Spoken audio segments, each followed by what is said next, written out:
নমস্কার বন্ধুরা, recipes with সানমিকাতে সবাইকে স্বাগত জানাই। আশা করি আপনারা ভালো আছেন।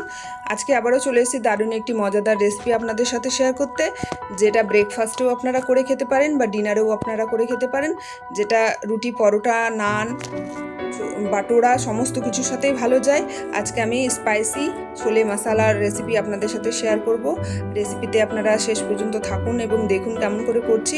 আসুন তাহলে রেসিপিটি শুরু করি। তো এখানে ছোলে মশালা করার জন্য আমি নিয়েছি কাবুলি ছোলা, যেটা আমি আগের দিন রাতে ভিজিয়ে রেখেছিলাম। তারপরে এটা পরিষ্কার করে ধুয়ে নিয়ে আমি প্রেশার কুকারে দিয়ে দিলাম। দেওয়ার পরে এর মধ্যে দিলাম 2টো তেজপাতা, দারচিনি, বড় এলাচ, নুন, হলুদ আর পরিমাণ মতো জল দিয়ে আমি প্রেশার কুকারটাকে গ্যাসে বসিয়ে দেব।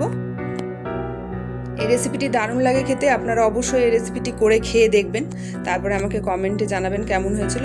এবার মিডিয়াম ফ্লেমে আমি 5টা হুইসেল দিয়ে দিচ্ছি। যদি আপনাদের 5টা হুইসেলেও ছোলাটা সেদ্ধ না হয় তাহলে আরও 2-3টে হুইসেল দিতে পারেন, কিন্তু আমার 5টে হুইসেলে হয়ে গেছিলো। এবার কড়াইয়ের মধ্যে আমি দিয়ে দিচ্ছি সাদা তেল আর 1 চামচ ঘি। দেওয়ার পরে যখন তেলটা গরম হয়ে আসবে তখন আমি দিয়ে দিলাম 1 চামচ গোটা জিরে আর 2টো শুকনো লঙ্কা দিয়ে 1 মিনিট মতো নাড়াচাড়া করে নিয়ে আমি দিয়ে দিলাম পেঁয়াজ বাটা।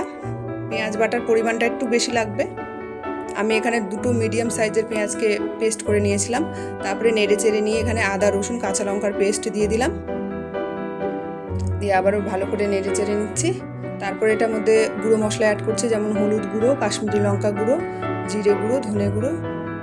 দেওয়ার পরে একটু নেড়ে চেড়ে নিয়ে আমি এখানে মশলা ধোয়া জল ইউজ করছি, যাতে মশলাটা পুড়ে না যায়। দিয়ে আবারও ভালো করে 2-3 মিনিট নাড়াচাড়া করার পরে আমি এখানে টমেটোর পেস্ট দিয়ে দিলাম, দিয়ে আবারও ভালো করে মশলাটাকে কষাতে হবে। কিছুক্ষণ কষানোর পরে আমি নুনটাকে অ্যাড করেছি, দিয়ে আবারও মশলাটাকে ভালো করে কষিয়ে নিচ্ছি। এই রান্নাটা কষিয়েই করব, কারণ ছোলাটা আমার অলরেডি সেদ্ধ করা আছে। মশলাটা কষানো যখন প্রায় হয়ে যাবে তখন আমি এটার মধ্যে অ্যাড করে দেব ফ্যাটানো টক দই, দিয়ে আবারও নাড়াচাড়া করে নেব। এরপরে আমি দিয়ে দিলাম যে সেদ্ধ করে রেখেছিলাম ছোলাটা, সেটা দিয়ে দিলাম, দিয়ে ভালো করে কষিয়ে নিচ্ছি মশলার সাথে। আমার কিন্তু কষানো প্রায় কমপ্লিট হয়ে গেছে। এরপরে আমি এটার মধ্যে দিয়ে দিলাম কাসুরি মেথি, দিয়ে আরও কিছুক্ষণ নাড়াচাড়া করে নেব। আমার ছোলাটা কষানো হয়ে গেছে মশলার সাথে। এরপরে আমি অ্যাড করে দিচ্ছি গরম জল, দিয়ে আর একটু নাড়াচাড়া করে নিচ্ছি। তারপরে দিচ্ছি আমি এখানে 1 চামচ গরম মশলা গুঁড়ো আর কুচনো ধনে পাতা, দিয়ে নেড়ে চেড়ে নিয়ে আমি এটাকে ঢেকে রেখে দেব 6 থেকে 7 মিনিট। ঢাকা খুলেছি, দেখুন কি সুন্দর কালার এসছে।